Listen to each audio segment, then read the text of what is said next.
It's G Bumpy 2000, back with Slappy's Nightmare. We're really deep now. There's no going back. Let's pick up where we left off last time. Chapter 27. What is it? Mrs. Boonshoff grabbed the photo from Georgia and raised it to her face. She studied it for a moment, and then turned to Stella.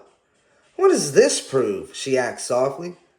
I'm very confused. It's very blurry, Georgia added. It just shows Slappy leaning over your bed. You propped him up against your bed, Stella. No! Stella screamed. She snatched the photo from her sister and gazed at it, concentrating hard. No! I didn't prop him up against my bed. He sneaked into my room. Don't you see? He's pulling down my sheet. He thinks I'm in the bed. He's pulling down the sheet. Stella, why are you doing this? Mrs. Boonshoff demanded. Why are you trying to make me believe this wooden dummy is alive? What do you really want? What are you really afraid of? Why can't you understand? I'm afraid of this dummy, Stella shrieked. He's alive. I'm telling you the truth. I didn't fake this picture. It's true. Georgia and her mother both turned their eyes on the dummy. He lay sprawled face down under the desk where Stella had tossed him. His eyes stared glassily at the floor. His legs were bent beneath him, big shiny shoes flat against the carpet. A lifeless dummy of wood and cloth. With an angry cry, Stella stormed across the room and kicked Slappy, kicked him in the midsection with her bare foot.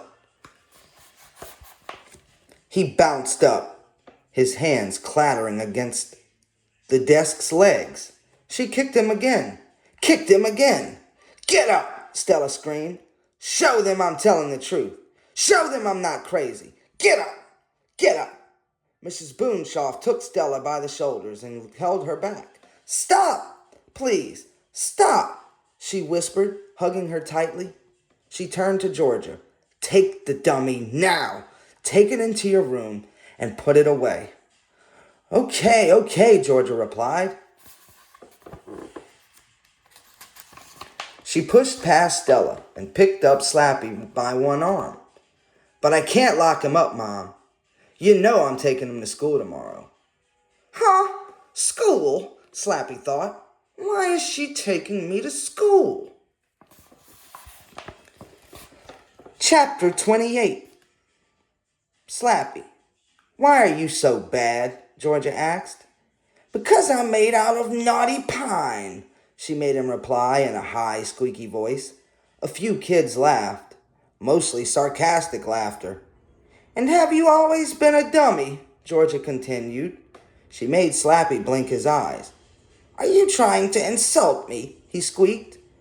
No. Have you been a dummy all your life? No. Have you? Slappy asked. A few kids groaned. Someone threw a milk carton across the lunchroom. The jokes don't get any prettier, Georgia made Slappy say. But neither do your faces. Georgia's throat suddenly felt dry as cotton.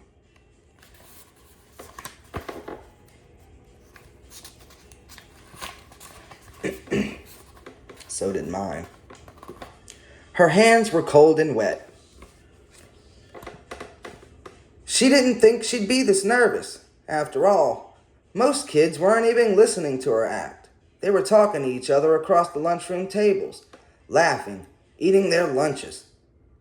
Most of them weren't paying any attention at all, but Georgia still felt nervous. A lot of kids performed here at lunchtime. It was a school tradition. And some of them were pretty good. The week before, the school jazz band got a standing ovation. Georgia really wanted kids to like Slappy and her new comedy act. But she was getting only groans and sarcastic laughter. Slappy, we need better jokes, she muttered to him. I need to work a lot harder on this act. You sure do, Slappy thought. You're pitiful. But he wasn't even thinking about the act. He was thinking about how little time he had to do 3 good deeds. Only 3 days left. Slappy, do you know why hummingbirds hum? Georgia was asking. She moved the control in his back and made his eyes go wide. No, Georgia, why do hummingbirds hum? Because they can never remember the words. A few kids laughed at that one. A boy at the front table burped really loud. The burp got a much bigger laugh than George's joke. She sighed and glanced up at the clock above the window that looked in on the school. She sighed and glanced up at the clock above the window that looked in on the school kitchen. 10 minutes to go until the bell rang. I don't have enough jokes for 10 minutes, she realized. I'll do a few more, then stop while I'm behind. She took a deep breath and plunged into the next joke. Slappy, tell me, why do elephants never forget? Even though she made his mouth move up and down, Slappy didn't even hear the answer. Something caught his eye. Something behind the window that looked into the kitchen. Slappy saw a flash of purple back there. A purple cap. Stella. He stared at the cap in shock. His shock quickly turned to anger.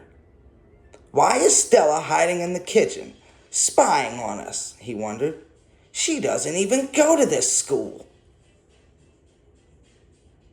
Why is she here? Why is Stella stalking me? Trying to ruin everything I do. Trying to destroy me. Something snapped in his brain. He couldn't take it anymore.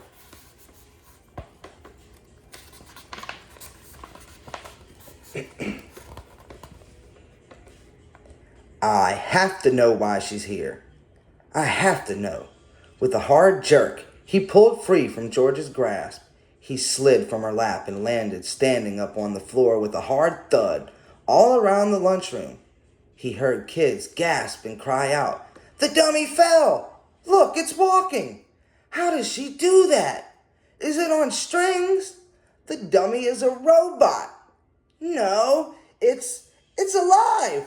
Georgia uttered a startled cry and reached for him, but Slappy took off. I'm going to confront that brat once and for all, he decided. Tightening his hands into hard fists, he ran toward the kitchen. His shoes clattered loudly on the hard floor. Kids screamed and shrieked. He heard Georgia calling to him, Slappy! Slappy! He lurched into the kitchen. Stella stood by the window. She had her back to him. He grabbed her shoulders with both hands, spun her around, and screamed. Slappy stared into his own face. Not Stella! Not Stella in the purple cap. Wally! The other dummy. His identical twin. You, Slappy gasped. He ripped the cap off of the dummy's head and sent it sailing across the room. Kitchen. You! The dummy with his face, grinned back at him, dark eyes flashing merrily. You're the one, Slappy screeched. You ruined all my good deeds. You trashed George's room, and you pushed that little girl's wheelchair down the hill. You! Of course, Wally rasped softly. His grin appeared to grow wider.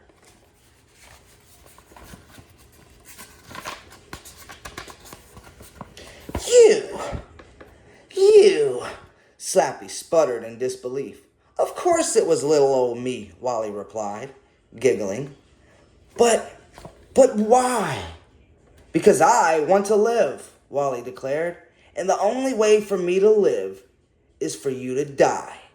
I can't let you do any good deeds. I have to make sure you fail. But you can't, Slappy started. He didn't get a chance to finish. With a furious cry, Wally dove onto him, knocked him onto the floor, began pounding his head against the tiles and screaming, Die now! Die now! Die forever, Slappy! And that's where we're going to have to stop for this time. But next time, we'll finish off Slappy's nightmare once and for all. I'm going to press the button that stops recording now.